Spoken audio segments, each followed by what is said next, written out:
Buenas noches, muchas gracias por acompañarnos. Bienvenidos como siempre a Tertulia de Noche, es un gusto compartir con ustedes. Bueno, la invitada de esta noche es Natalia Díaz, ella es del partido Unidos Podemos. Natalia es candidata a la presidencia de la República, ya estuvo de gira en San Carlos, pero hoy queremos conversar con ella para conocer sus planteamientos, su propuesta, saber qué es Unidos Podemos, qué significa, dónde lo podemos identificar entre los temas ideológicos políticos del país.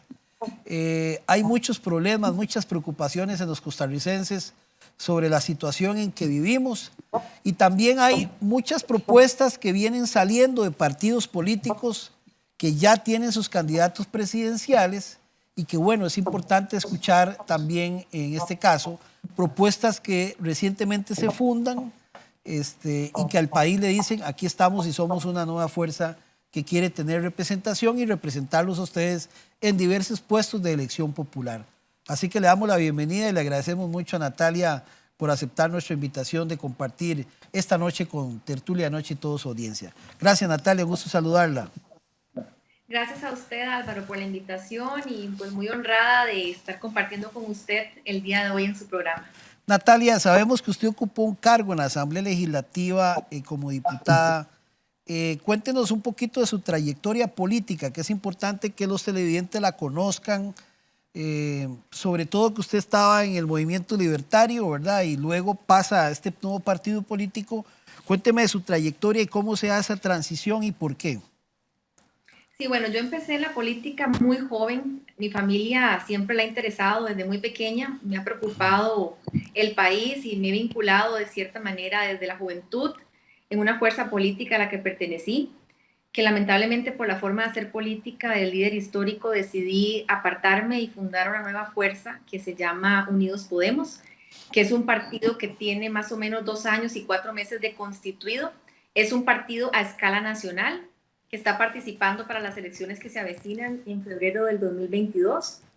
Y ahorita estamos trabajando de lleno también en la visita a los cantones. Nos gusta mucho escuchar las necesidades de las personas. No hay nada mejor, Álvaro, que sentarse a escuchar lo que la gente realmente le preocupa. Una cosa son las decisiones que se toman desde un escritorio y otra es ir, muy diferente, por cierto, ir a escuchar lo que la gente realmente quiere como una solución a los problemas que viven día a día. Entonces, esa ha sido parte de las actividades que hemos estado realizando en estos meses. Tuvimos una asamblea ya el pasado 26 de junio, una asamblea donde se eligieron los candidatos a las diputaciones, también los 57 diputados, la candidatura presidencial conmigo y la candidatura también a lo que son las vicepresidencias de la República. Claro, háblenos un poquito de cuál es la diferencia de ustedes y el libertario, si nace ese apéndice, porque bueno, el Partido Movimiento Libertario estuvo más y ahora casi menos, ¿verdad? Entonces es importante ver si ideológicamente son compatibles o definitivamente son otra cosa desde el punto de vista de la visión de país que tienen. Nosotros estamos centrados en las personas. Para nosotros eso es lo más importante.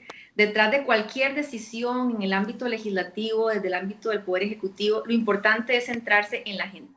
¿Qué es lo mejor para las personas? Y esa es la visión de Unidos Podemos. Nuestro pensamiento político está centrado en un Estado eficiente también, que esté al servicio de los ciudadanos, es decir, que sea un facilitador de la vida de las personas para que ellos puedan desarrollarse plenamente. Que eso es sumamente importante porque hoy el Estado ha tenido un rol más que todo de obstáculo a los sueños de la gente a vivir plenamente, porque lamentablemente hay muchas cargas, muchos impuestos, muchos trámites que lo que hacen es dejar que las personas pues no puedan realizar sus sueños y al fin y al cabo eso es lo que nosotros queremos, que las personas vivan su vida como se merecen. Eso es uno de nuestros pensamientos principales. Y también importantísimo, Álvaro, el tema del fortalecimiento de la clase media, que también es una de nuestras principales preocupaciones porque la clase media ha venido a menos.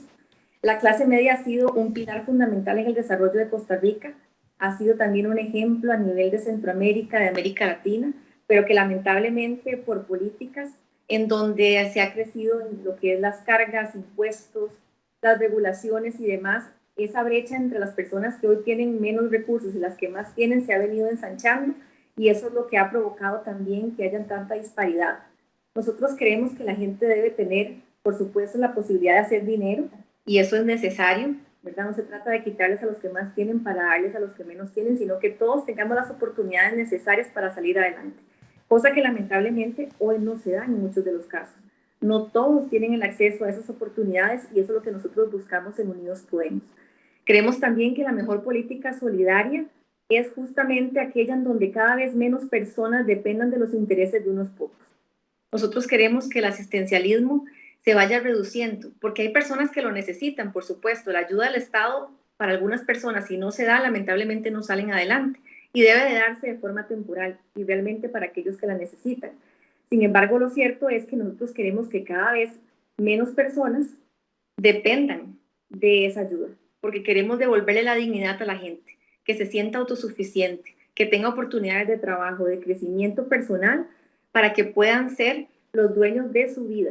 Y eso es básicamente lo que nosotros en Unidos Podemos queremos implementar y obviamente hacer un llamado para que las personas también se informen acerca de nuestro partido, las propuestas que oportunamente también las estaremos compartiendo en nuestro plan de gobierno y que si Dios lo permite estará listo ya para antes de octubre. ¿Se denominan un partido de derecha, centro derecha o de izquierda, centro izquierda? Por lo que escucho es más de centro derecha. Sí, yo no lo definiría de derecha ni de izquierda y yo creo que más allá del tema ideológico, Álvaro, hay que enfocarse en las necesidades de las personas, ser más pragmáticos. Los principios de un partido, en este caso estos que les acabo de mencionar, son los que rigen la visión del partido, pero no es un asunto meramente ideológico, es un asunto de resolver los problemas y de ejecución, porque ya el país está cansado de diagnósticos. Todos sabemos los problemas que tenemos, todos sabemos qué es lo que tenemos que hacer, pero lamentablemente no se toman las decisiones porque aquí lo que hay es un problema de ejecución, no es de claridad de los problemas porque ya se conocen, no es de falta de ideas porque se han planteado cualquier cantidad de ideas en diferentes ámbitos, simplemente es de voluntad y de amor a las personas, de realmente preocuparse porque las personas estén bien. Y ese es el centro de toda política pública. En el momento en que nosotros nos centremos en la persona, es donde un país puede desarrollarse. ¿Qué es lo que yo puedo hacer si las personas me permiten llegar a la presidencia para poder brindar las oportunidades necesarias para que estas personas se desarrollen plenamente? Eso es básicamente lo que nosotros queremos. Antes de entrar en el fondo de algunos temas, ¿qué opinión le merece la votación del PAC? Que me gustaría escuchar su criterio, a pesar de que no se ha definido quién es el ganador, ¿verdad? Aunque pareciera que hay un posible virtual ganadora, bueno, es una cantidad de votos insuficiente. No sé qué opina usted al respecto. Preocupante realmente que vayan a dejar los resultados para el jueves. Tengo entendido que eso todavía está pues contándose, que a pesar de que se proyectan más o menos, bueno, llevan como 15,000 votos, si no me equivoco. Vamos a ver cómo termina, pero sí es una señal muy preocupante que en general me gustaría dar tal vez la opinión acerca de las convenciones internas, que siempre es un tema que genera polémica, genera divisiones a lo interno del partido, pero realmente en este caso yo sí creo que es una situación que debe de analizarse, que demuestra que los costarricenses también están cansados de muchas de las políticas que el Partido Acción Ciudadana ha implementado en el país. Creo que también la gente necesita trabajo y lo ha demostrado también en las urnas. La gente realmente sabe que el Partido Acción Ciudadana no ha sido un partido que ha brindado las oportunidades para empleo, que más bien tiene una visión de más regulación, de más impuestos, de no dar más libertades a las personas. Y yo creo que esa no es la ruta correcta. Lamentablemente, la visión que han tenido es que a través de más leyes y más regulaciones o trámites, en muchos de los casos se puede salir adelante y esa no es la visión que el país requiere. Más bien nosotros debemos de enfocarnos en menos regulaciones, menos leyes, siempre respetando las legislaciones vigentes y demás, por supuesto, pero el país tiene que avanzar hacia una visión en donde el Estado sea eficiente. Y creo que esto demuestra que las personas no están conformes con el gobierno de Acción Ciudadana. Claro. Cuando usted habla de gobierno eficiente, ¿qué habla? Porque hay diferentes tesis, ¿verdad? Hay gente que no cree en el Estado, otros hablan de un Estado más eficiente, pero más pequeño, digamos, eficiencia en participación, como por ejemplo en salud o en seguridad y educación, pero en otros negocios el Estado que no participe. ¿Por qué considera que esos negocios son para los privados? Otros consideran de que el Estado debe cerrar muchas de las instituciones, hablan de Recope, abrir el ICE, en fin. En el caso usted, cuando habla de eficiencia del Estado, ¿a qué se refiere? Bueno, el primer paso, antes de empezar, porque creo que se hace de forma paralela, hay que hacer una evaluación institucional. Eso es un hecho. El Mideplan, creo yo, que ya ha comenzado a hacer esa evaluación y es importante que se haga. Tenemos más de 300 instituciones en el país, un país de 5 millones. Eso se requiere, por supuesto, pero también se tiene que hacer de forma responsable. ¿Y a qué me refiero? Que si empezamos a ver qué instituciones se cierran sin antes controlar el gasto, no sirve de mucho, Álvaro, porque realmente hay disparadores del gasto que hoy son preocupantes. Tenemos en el presupuesto nacional el tema de las remuneraciones, las transferencias, que es otro rubro importante que dispara el gasto, y ahí vienen lo que son las pensiones con cargo al presupuesto nacional y el Fondo de Educación Superior. Y otro punto importante también son los intereses y las amortizaciones. Si hoy no nos enfocamos en propuestas para estos tres temas, el gasto se sigue disparando y no resolvemos el problema de raíz. Otro tema importante, cualquier persona que en este país hable de reestructurar el Estado y que requiera eventualmente de esa evaluación y hablen de eventuales cierres, tienen que tener en consideración que los cierres son potestad de la Asamblea Legislativa. Y ahí mi llamado a que para poder hacer cualquier reforma estructural se requieren de una buena cantidad de diputados o de alianzas en el Congreso. Es decir, un presidente de la República no puede cerrar una institución, puede impulsar su cierre, puede evaluar instituciones y de ahí definir cuál es la que estratégicamente debe de tener el país y cuáles ya han cumplido su rol. Pero al fin y al cabo, la decisión del cierre de una institución, al ser creada por ley, tiene que ser cerrada en un Congreso. Entonces son varios temas. Yo lo haría por etapas. Primero el tema del gasto, estructurar eso y decir, bueno, vamos a reducirlo en estos tres rubros que le comenté, que son los disparadores hoy por hoy en el presupuesto nacional. Paralelamente a eso, hacer la evaluación institucional para ver cuál es el Estado que queremos, cuál es el Estado que el país puede pagar y hacer esa evaluación para determinar qué instituciones hoy no están cumpliendo su rol y ver qué se puede hacer al respecto. Y este tema tiene que manejarse con mucha responsabilidad, porque un presidente no puede, por una decisión unilateral, cerrar una institución. Y se requiere presentar un proyecto de ley para eventualmente su cierre o inclusive en el tema de un recope o un ICE, ver por la apertura del monopolio. Igual, se requiere de una ley para eso. Para poner cualquier empresa en competencia, en el caso de estas dos, se requiere de un proyecto de ley que abra el monopolio de lo que es la generación eléctrica y lo que es la importación y distribución de los hidrocarburos. Claro. De los combustibles. Para usted tenemos un Estado ineficiente o un Estado gastón, aunque a veces son parecidos, pero hay estados que gastan mucho, por eso que vos decías que son muy paternalistas, se acostumbran a mantener gente a través de votos, ¿verdad? En ayudas, y tenemos mucho paternalismo en cuanto a eso, ¿verdad? En lugar de promover el empleo, generamos paternalismo, o un Estado ineficiente que tiene los recursos suficientes, pero no lo genera por la ineficiencia. Para mí no es un problema de falta de recursos, sino de mala gestión de los recursos. En el país hay dinero. Lo hemos visto, por ejemplo, con el caso del CONAVI recientemente, donde un gran porcentaje de lo que es el impuesto único al combustible, que hoy representa un 35% del valor del litro, ¿verdad? Cada tipo de combustible pues verá su valor, pero digamos un 35% es el valor de ese impuesto.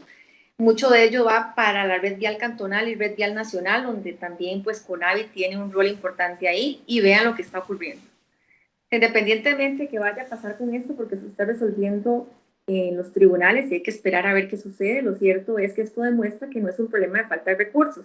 Y lamentablemente la visión de muchos de los partidos es que a través de más impuestos o leyes logramos solucionar los problemas, cuando más bien es todo lo contrario. Nosotros creemos en la reducción de impuestos, Álvaro. Nosotros creemos que realmente si hacemos una reforma tributaria, simplificamos el sistema tributario, vemos cuáles son todos los impuestos que hay en el país, que hoy rondan los 105 impuestos, y vemos cuáles de ellos son efectivos, cuáles de ellos realmente se están cobrando y cuáles de ellos realmente amerita que se cobren.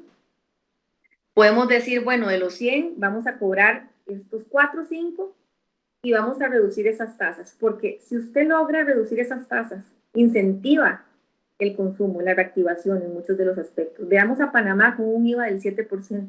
Nosotros tenemos un IVA del 13%. Los altos impuestos no son la solución. Impuestos se requieren, hay que pagarlos, nadie está hablando de quitarlos, pero sí considero que una ruta para hacer las cosas de forma distinta es valoremos esa reducción. Por supuesto, entramos en el mismo análisis que le mencioné anteriormente del tema del gasto. Si nosotros no controlamos el gasto, tampoco podemos reducir los impuestos en ese corto plazo. Porque si el gasto sigue incrementándose y yo reduzco los impuestos, se ve afectada esa recaudación. Puede que haya un riesgo ahí, pero si yo paralelamente a esa reducción también estoy planteando una reducción de impuestos, el país puede salir adelante. Lo mismo con las cargas sociales. Son muy altas en el país. Es prácticamente imposible estar en la formalidad para muchas de las personas. Hoy hay un 50% de las personas ocupadas o que trabajan que no pueden pagar a la caja, que no están pagando a los impuestos al día, que no tienen las facilidades, no porque no quieran, muchas veces es porque tienen que escoger entre comer ese día o pagar sus impuestos o las cargas. Y lamentablemente la visión que ha habido en los años recientes es que cada 2 o 3 años el problema de las finanzas públicas se agrava y dicen que entonces la solución son más impuestos. Y estamos metidos en un círculo vicioso que no vamos a salir hasta que no cambiemos la mentalidad y tratemos de que el Estado sea lo suficientemente eficiente, valorando lo que es las instituciones que le mencioné en un inicio, para que lleguemos al punto en que digamos, esta es la evaluación que hay, vamos a medir cuáles son las instituciones que realmente le están dando algún tipo de función al Estado, que realmente se amerita que estén, cuáles no, ver qué planes se pueden hacer al respecto, y paralelamente lo del gasto junto con el tema de la reducción de impuestos en un mediano plazo. Yo creo que esa es una ruta que el país debe de valorar, y hay muchas acciones también, Álvaro, que se pueden hacer sin necesidad de reforma legal, que son potestad de presidencias ejecutivas, del mismo presidente de la República, como el tema reglamentario, que no depende de un Congreso, que puede revisarse muchos aspectos importantes para eliminar las trabas. ¿Usted qué impuestos eliminaría, Natalia, siendo presidenta de la República? A ver, hay muchos impuestos que yo me concentraría en estos, digamos, los que hay hoy. Vamos a ver, está el renta, IVA, que son de los que más se recaudan también. El impuesto único al combustible habría que reducirlo, a mi criterio, porque ese es un tema que hoy por hoy está afectando la reactivación de la economía. O sea, es un impuesto que realmente es un obstáculo para el desarrollo del país porque afecta no solo al que tiene un vehículo, sino a cualquier actor de la cadena productiva. ¿Por qué? Porque son costos. Si a mí se me incrementa el combustible, se me incrementa el costo de cualquier bien, necesariamente. Entonces, para mí ese tema, básicamente lo que es renta, IVA, el impuesto único al combustible, hay que entrarle de lleno. Me enfocaría en esos impuestos porque realmente son los que tienen ahorita la mayor recaudación de todos los que hay, eso es más o menos el 90%, y pensar en reducirlos, estamos haciendo algunos ejercicios de escenarios posibles, porque todavía estamos en ese análisis, pero pensar si lo correcto es bajar ese IVA de un 13 a un 10%, o si es a un 7%, igual que renta, valorar si lo pasamos del 30, que es ahorita el más alto, a un 20 o a un 15, porque esos son escenarios que también estamos valorando aún. Pero yo creo que la ruta es pensar de forma distinta, salirnos de la caja y decir qué estamos haciendo que realmente no nos permite salir de donde nos encontramos hoy. Y creo que esa es una solución importante que además ha sido aplicada por muchos países en Europa. Ahora, se reducen impuestos y cómo... Vamos a ver, es que es complicado. Usted habla de el gasto y habla de impuestos y que a través de eso es que el Estado se mantiene. ¿Cómo lograr esa equiparación? Porque yo creo que no ha habido en la historia un gobierno que meta más impuestos que el PAC, ¿verdad? No sé si hay otro gobierno que haya aprobado más, no tanto en el gobierno anterior, sino en este gobierno, ¿verdad? El gobierno de Carlos Alvarado ha sido característico por eso. Y no hemos visto una propuesta de reducción, digamos, del gasto, pero tampoco hemos visto una reducción de la reactivación económica. Seguimos viviendo de los tributos. Entonces, en el caso de usted llegar a ser presidente de la República, dice, bueno, yo voy a eliminar ciertos tributos, ¿verdad? Pero en el tema del gasto ya nos dijo, bueno, hay que reducir un poco el gasto. ¿Y cómo equiparar eso con el tema de la reactivación económica? Porque es muy jodido, ¿verdad? Es reducir aquí para generar aquí, pero a la vez hay que reactivar la economía para dinamizar el empleo. Así es, Álvaro. hay otras medidas importantes que tienen que ver con la Caja Costarricense del Seguro Social, que ese es otro aspecto importantísimo. Hoy por hoy tenemos algunas deficiencias en ese sentido que no permiten que la gente pueda asegurarse. Una de ellas es la base mínima contributiva. Les pongo un ejemplo. Hoy, si yo trabajo menos de las 8 horas al día, es decir, trabajo por horas, qué sé yo, 4 horas diarias o cuando consiga algún trabajo, pues lo hago, si no, pues no tengo esa función. Entonces resulta que la caja tiene establecida esa base mínima, creo que andan los 287,000 colones, 290,000. Entonces, ¿qué pasa? Que si yo no trabajo las 8 horas diarias y gano menos de esa base que la caja establece como un ingreso mínimo de referencia, yo no puedo asegurarme por lo que yo trabajo. Es decir, si yo gano en tiempos parciales 180,000 colones, 200,000 colones, que es lo que me ingresa a mí, que no trabajo a tiempo completo, yo no puedo asegurarme sobre ese monto, no puedo asegurar a la persona sobre esos 200,000, porque la caja me obliga a asegurarlo sobre el mínimo de referencia. Entonces, ¿qué pasa? Es un incentivo a no asegurar a las personas, porque le sale muy caro el seguro para lo que realmente está pagando por el tiempo real trabajado. Eso debe de eliminarse. Debemos permitir que las personas puedan asegurarse por ese tiempo que realmente trabajan. Eso es una medida que está en potestad de la Caja Costarricense del Seguro Social, que no requiere de una ley, porque la Junta Directiva es autónoma en ese sentido y puede tomar sus propias decisiones, pero un tema muy importante acá es que el presidente de la República nombra al presidente ejecutivo de la Caja Costarricense de Seguro Social. En nuestro gobierno instruiremos a ese presidente ejecutivo para que implemente este tipo de medidas a lo interno y convenza a la Junta de que realmente eso es un tema urgente y necesario para reactivar la economía del país. Lo mismo que las cargas sociales.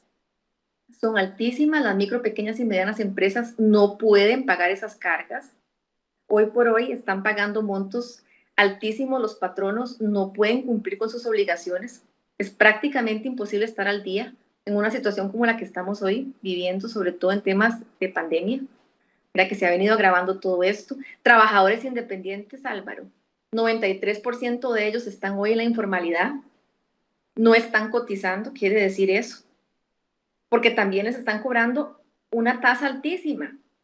Hoy, para asegurarse como trabajador independiente, tengo que pagar a veces 18% de esos ingresos.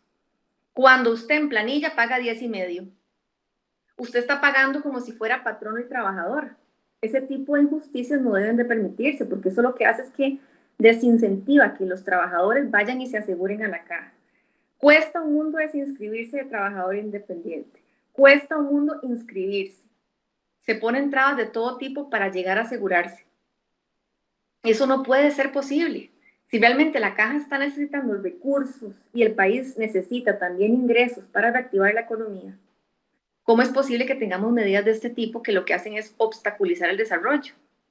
Tenemos que trabajar de lleno también con la caja en ese sentido. Hay un proyecto en la Asamblea que está por hacerse ley, que en este momento está en la corriente legislativa, que es la amnistía.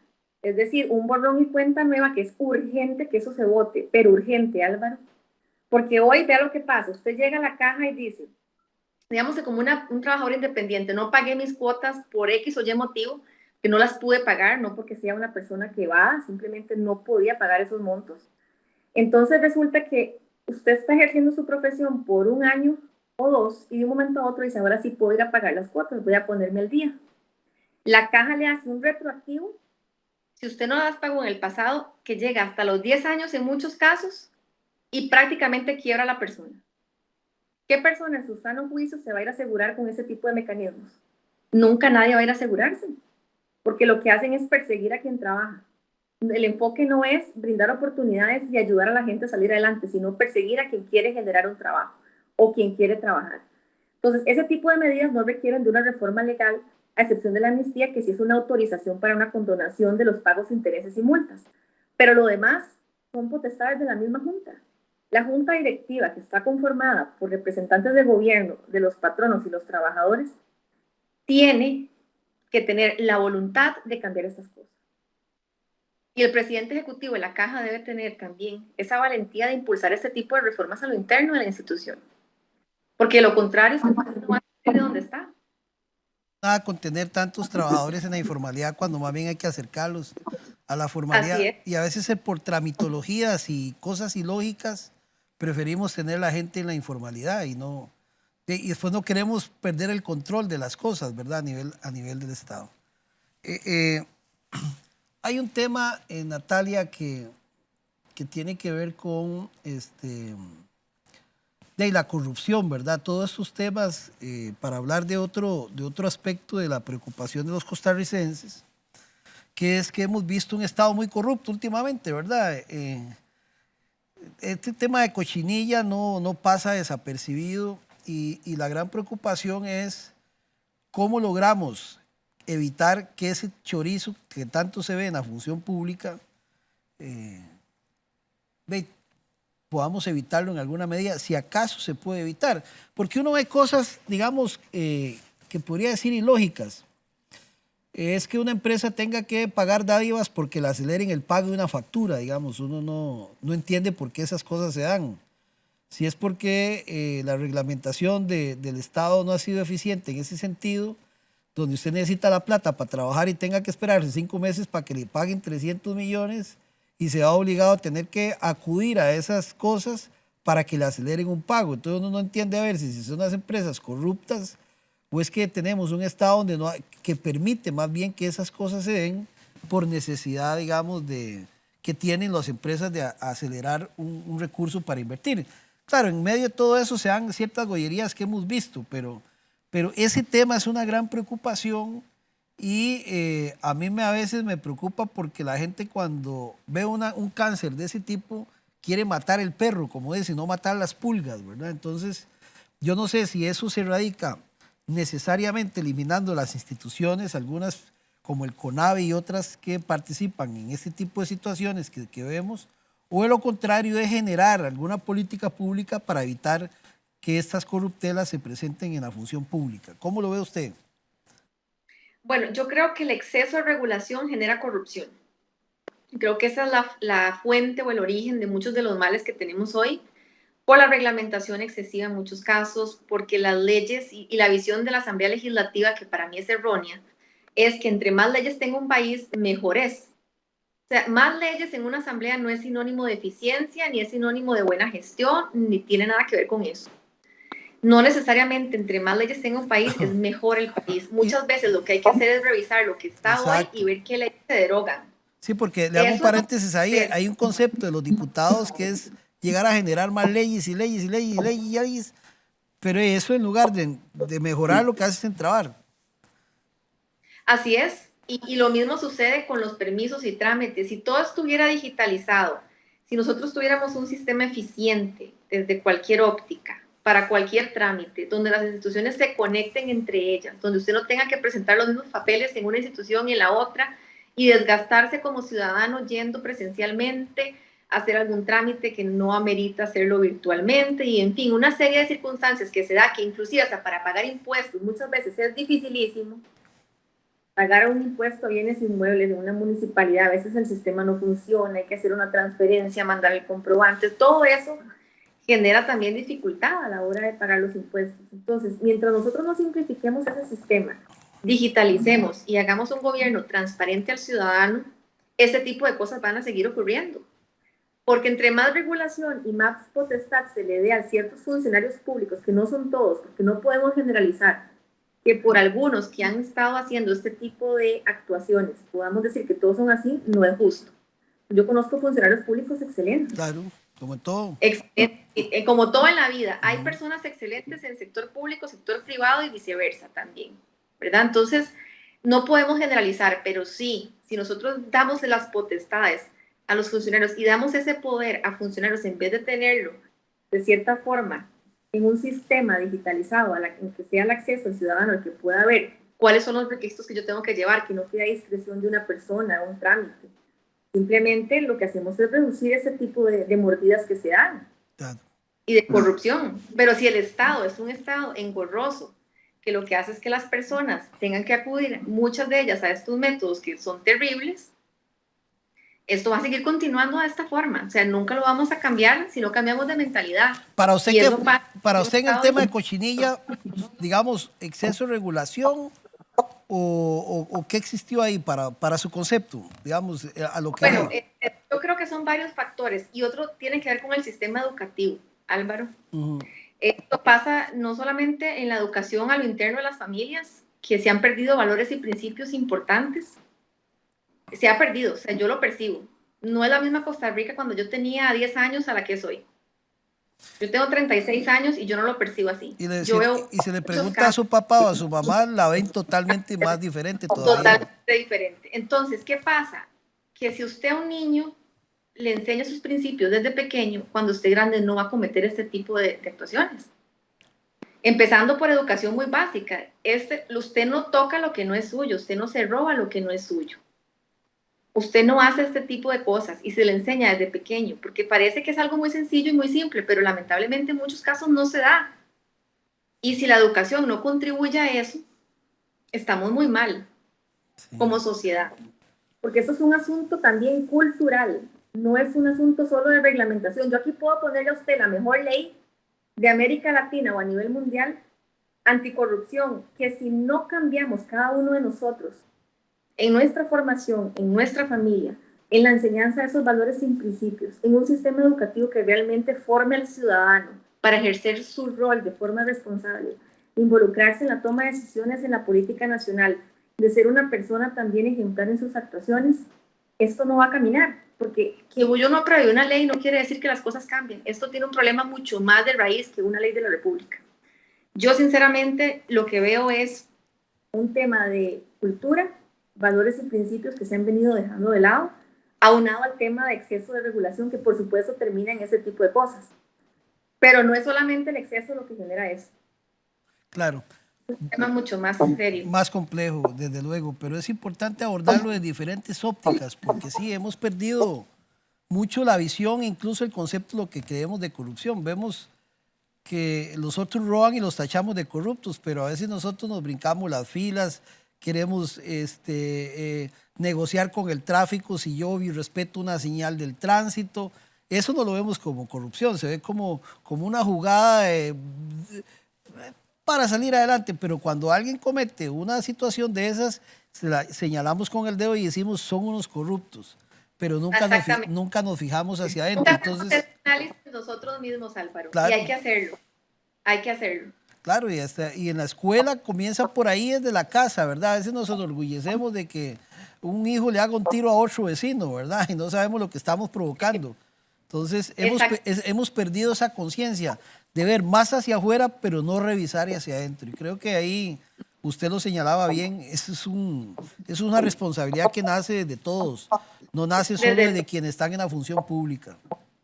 Exactamente, y todos como individuos, como costarricenses, tenemos que ponernos una mano en el corazón y decir en qué puedo mejorar yo. Claro.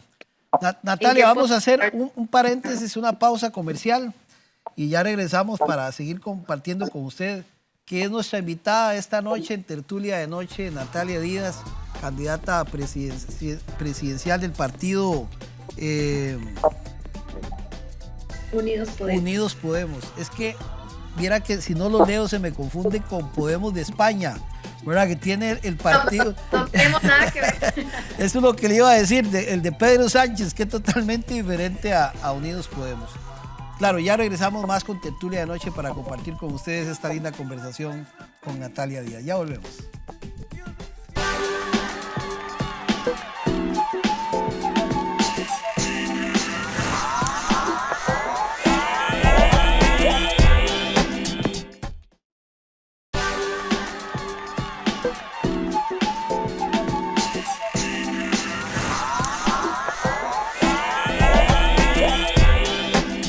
Bien, seguimos en esta noche con Tertulia de Noche con Natalia Díaz, candidata presidencial del partido Unidos Podemos.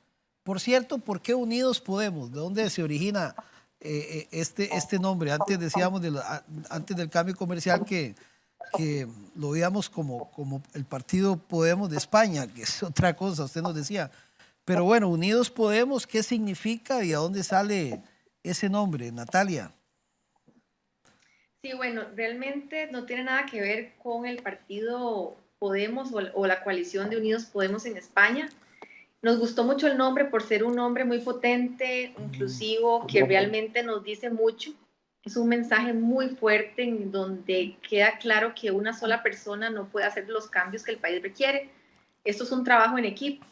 Así que cualquier persona que diga que él puede solucionar todos los problemas está muy equivocado. Hay que tener la humildad para también involucrar a gente muy capaz en la toma de decisiones, que conozca de las ramas diferentes en las políticas públicas. Entonces el nombre nos pareció realmente muy oportuno para los momentos en los que estamos viviendo, que se requiere de unión, no de polarizar, no de destruir, sino de construir juntos. Y por ese motivo fue que elegimos este nombre, pero no tenemos nada que ver con la ideología de izquierda en España. Claro. Es un partido de jóvenes, vemos que su candidata presidencial es muy joven, es así la de más participación, de un partido que propone algo distinto a los jóvenes en el país que no están muy contentos con la política, por cierto. Sí, es un partido de jóvenes preparados, capaces, por supuesto, pero tenemos también gente con experiencia, con más años, porque para mí tiene que haber un balance, Álvaro, entre juventud también y experiencia. Y los jóvenes, no solo por el hecho de ser jóvenes, deben de participar, sino también de una juventud preparada y consciente de que quiere incidir en el país de alguna manera. Yo creo que nosotros tenemos todo para lograr el cambio que el país requiere. Hemos buscado a personas preparadas profesionalmente, muchos de ellos en el sector privado, sector público, que quieren incidir y poner su granito de arena. Son personas muy capaces que nos han ayudado desde la fundación del partido. En Alajuela puntualmente le decía yo, Álvaro, que tenemos a Richard López, quien es un productor agrícola de la zona de San Carlos, 32 años, una persona muy valiosa que quiere incidir y que también está buscando todo el apoyo de todos los alajuelenses. Puntualmente le hablo de él por el programa, pero tenemos también en muchas otras provincias candidatos de menos de 40 años, que son personas sumamente capaces. Pero sí, el balance es muy importante. Uno tiene que tener la humildad, le decía anteriormente, para también dejar de asesorar también en la parte de personas que conocen sobre otros temas que quizás uno no conoce en detalle, ¿verdad? Por la experiencia que ellos tienen. Yo creo que eso es importantísimo en cualquier gestión del gobierno. Hay una visión del país que es clara, pero uno también debe escuchar a los demás y entender las necesidades de las comunidades, de las personas que viven en las provincias. Es decir, escuchando se entiende la gente y eso es parte del mensaje que nosotros queremos impulsar desde Unidos Podemos en esas elecciones que se avecinan en febrero del 2022. Claro, ahora que hablábamos de los jóvenes, hay temas que son esenciales en una campaña política y me gustaría conocer su postura, que es el tema de legalización de la marihuana, el otro es el tema del aborto, que también anda por ahí en la asamblea, y el otro es tener un Estado laico, que son temas sensibles en campañas políticas, pero que hay que asumir una posición. Sí, claro. Sobre el tema de legalización, nosotros creemos que es un tema que debe valorarse en la discusión. Yo personalmente siempre he creído que muchos de los temas también de la inseguridad se derivan porque muchas veces los actos cuando se prohíben es cuando las personas quieren, ¿verdad?, generar todo este tipo de actividades ilícitas y realmente yo creo que es una opción el valorar tanto lo que es la recreativa como la medicinal. Empezaría por lo que es la medicinal, que de hecho se está discutiendo también en la Asamblea Legislativa, sí, pero es un tema que nosotros sí valoraríamos impulsar. Y sobre el tema del aborto.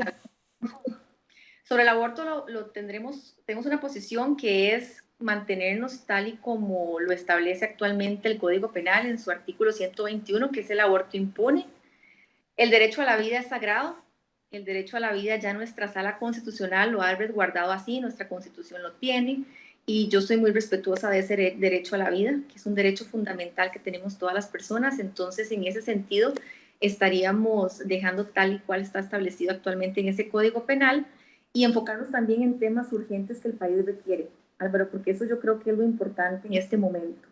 Si la discusión se da y avanza, pues será la Asamblea Legislativa la que tome una decisión en ese sentido, pero sí tenemos que enfocarnos en los problemas nacionales de urgencia como es el desempleo.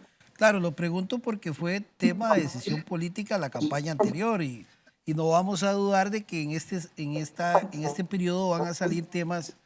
La moralina siempre es, digamos, de discusión política también. Y con base a eso, también le pregunto si tener un Estado laico católico, ¿verdad? Que también ha sido algo que ronda por ahí. Sí, lo mismo que Actualmente, en la pregunta anterior, nosotros creemos que el Estado no debe de subsidiar a ningún grupo religioso en particular ni tomar una postura sobre determinada creencia religiosa que haya. Y como le dije también en su consulta sobre el tema del aborto, nosotros nos vamos a centrar en temas que afectan a muchos más costarricenses, como son el desempleo, como son el costo de la vida, la pobreza, corrupción, que ya hemos venido hablando, y ese será el centro de nuestro mensaje. Claro, no, desde luego que eso es una preocupación de los costarricenses, pero eso van a ser temas de campaña política indiscutiblemente, donde de usted como candidata a la presidencia va a tener digamos, que apostar por uno de esos temas que me parece que es fundamental también y no hay por qué esconder la posición. Hay gente que le da miedo asumir una postura, ¿verdad? Yo creo que hay que asumirla y ir adelante con lo que uno cree, más que por poses políticas, por convicción propia. Creo que el costarricense lo acepta más que cuando son poses políticas, ¿verdad? Así es. Otra cosa, Natalia, ¿cómo está viendo el panorama, digamos, electoral? ¿Preocupa en alguna medida la baja participación? Lo hablábamos al inicio con el PAC, pero eso está sucediendo a nivel general casi que en todas las convenciones políticas.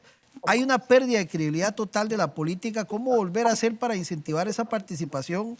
Porque como vemos la participación de las elecciones internas de cada partido es muy poco lo que está viendo de participación del costarricense hacia la política, que ya estamos, ¿qué? Menos de un año de elegir el presidente del país. Sí, así es, sí, más o menos 5 meses y si no 7, probablemente vayan a ser 7 hasta abril del próximo año, una segunda ronda. Obviamente eso tiene que ver con una visión país que se impulsa sobre las agrupaciones políticas. Eso se ha venido perdiendo, Álvaro, y es muy lamentable. ¿Y a qué me refiero con esto? Que muchas veces los partidos políticos se enfocan en intereses meramente electorales y se ha dejado de lado la formación de liderazgos hacia el futuro. Eso es un tema que hay que retomar y es una bandera que nosotros también vamos a impulsar en las elecciones. Lo estamos haciendo con nuestros candidatos a diputados que le mencioné hace unos minutos, pero también después de febrero pensar en realizar lo que es la fundación de un centro de formación. Eso es uno de nuestros proyectos importantes a nivel de partido, que no tiene que ver necesariamente con las elecciones que vienen, sino pensando en un futuro. ¿Por qué? Porque queremos involucrar a más personas, no solamente a jóvenes, que es muy importante, por supuesto, porque son el presente del país, pero también a gente de todas las edades que quiere informarse sobre la política, entender cómo funciona un Estado, cuál es el rol de cada uno de los poderes de la República, vincularse de lleno con ese conocimiento, informarse de cómo puede usted incidir de su comunidad, cómo puede incidir en asociaciones de desarrollo, si usted quiere participar, dónde puede ir y pedir información, cómo puede vincularse con las organizaciones. Y eso también es una responsabilidad no solamente de los partidos políticos, sino también desde las escuelas, que hablábamos en un inicio. Aparte de esta formación en principios y valores, tiene que formarse el ciudadano para ejercer su rol de forma responsable como un ciudadano, como una persona preocupada por los problemas del país, como alguien que no solamente está en lo suyo, sino que realmente quiere aportar de alguna forma al desarrollo de Costa Rica. Y eso se ha venido perdiendo, porque lamentablemente la educación ha venido dejando de lado todos estos temas. Y no es enseñarle a alguien un curso de estudios sociales para que se aprenda de memoria algo, o cívica. No, no se trata de eso, se trata de hacerle sentir a la gente que lo que esa persona haga por el país es importante. Y si no cambiamos esa mentalidad a nivel de las escuelas y los colegios y también los partidos políticos, esto va a seguir igual y la gente se va a seguir desencantando de la política con toda la razón por las cosas que se han venido dando, pero nosotros no podemos ver esto como un tema meramente electoral de cada 4 años. Esto no puede verse como quién va a un cargo de elección y no me importa desde qué partido aspiro mientras aspiro.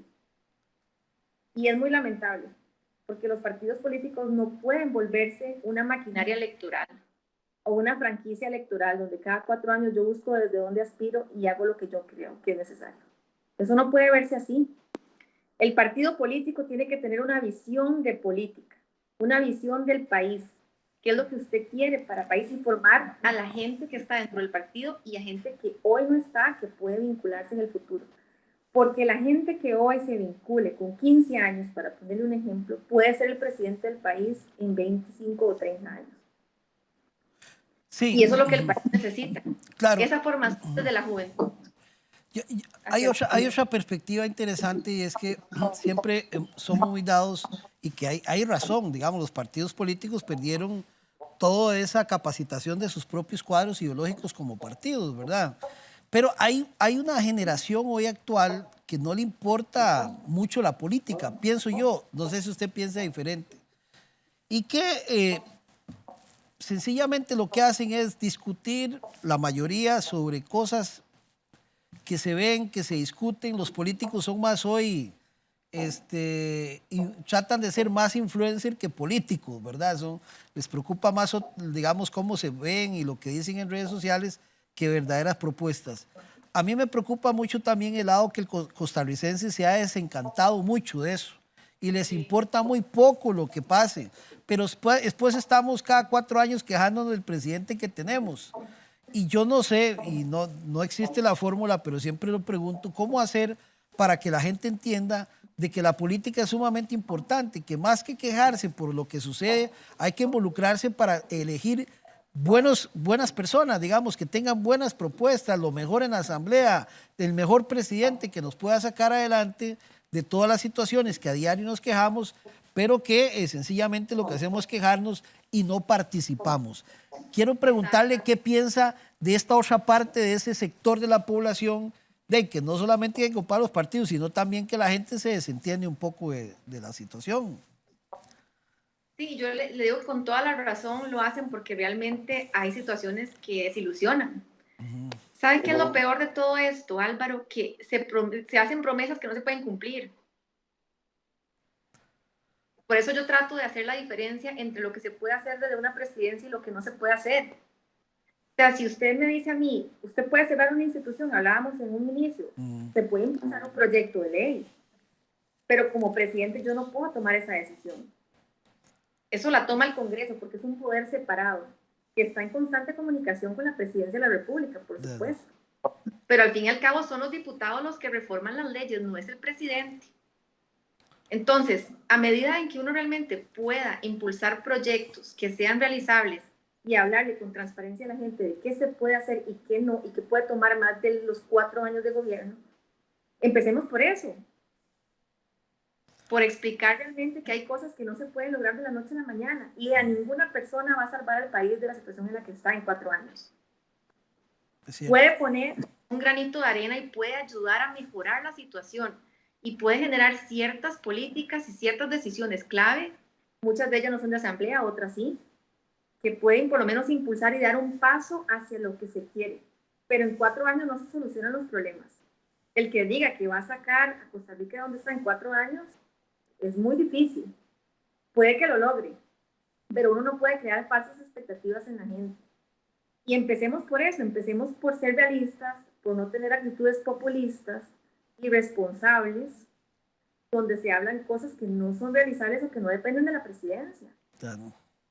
Si usted hace las cosas como se deben y realmente le habla a la ciudadanía con transparencia, la gente no tendría tanta desilusión porque no estaría pensando en que las promesas no se cumplen y que siempre me dicen lo mismo y no se hace.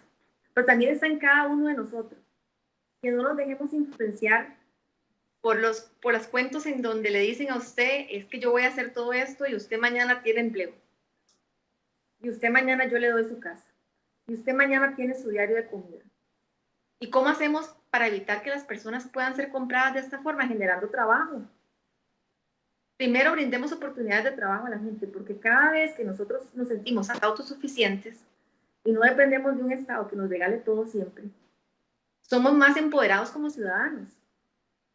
Y somos personas más educadas, más empoderadas, que tenemos más capacidad de decisión, que podemos incidir en la política. Pero si no tenemos esa preparación, nosotros no podemos vincularnos en la política. Claro. Entonces, todo empieza por brindar oportunidades para que la gente se sienta autosuficiente y se sienta otra vez con dignidad, la dignidad del ser humano, el sentirse valioso e importante. Y yo creo que eso es lo más importante que el país requiere hoy, que la gente se sienta importante, que se sienta al centro de atención de todas las políticas públicas. Pero todo empieza con decir, yo puedo hacer esto no es de mi competencia, pero vamos a hacer todo lo posible por mejorar la situación. Es un tema de honestidad al final de cuentas.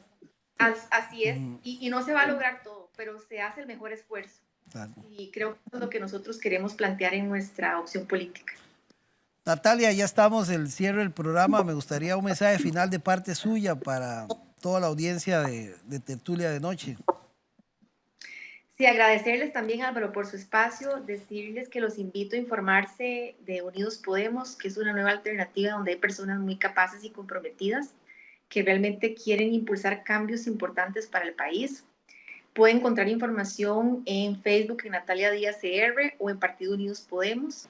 Y pronto estaremos compartiendo nuestro plan de gobierno que ya está en etapa de elaboración. Esperamos tenerlo listo ya para antes del mes de octubre. Agradecerles por este espacio, que realmente lo importante es que ustedes se informen de forma responsable. Como decía anteriormente, que no caigamos en esos mensajes que dividen al país, que polarizan, que no dejan nada, porque al fin y al cabo Costa Rica es uno solo. Nosotros debemos, como políticos, ser responsables y dar mensajes que realmente puedan cumplirse. Creo que aquí nadie logra las cosas por sí solo. Debe trabajarse siempre en equipo. Y yo estoy dispuesta a trabajar por este país desde donde ustedes me permitan colaborarles. Esperamos poder ser una opción importante en estas elecciones. Llegar a la presidencia de la República es un objetivo para lograr todas nuestras propuestas, pero al fin y al cabo queda en sus manos esa elección y por eso los invitamos a conocernos un poco más con esas páginas que les mencioné y que oportunamente también tenemos nuestra página web donde vamos a tener colgadas las propuestas y otra información del interés de ustedes. Natalia, muchas gracias de nuevo por aceptar nuestra invitación y te deseamos la mayor de las suertes para la próxima elección y ahí nos vamos a conversar de camino para ver qué va a ocurrir con base el calor de la política vaya subiendo de aquí a febrero. Así es, Álvaro, muchas gracias por su invitación, estoy a la orden y seguimos en contacto. Muy bien, muchas gracias. Gracias a ustedes también por habernos acompañado. Hoy Natalia Díaz, candidata a la presidencia por el Partido Unidos Podemos, y invitarlos para que el domingo a las 6 de la tarde vean la repetición también de este programa que todas las semanas compartimos con ustedes a través de Canal 14. Chao, nos vemos la próxima semana.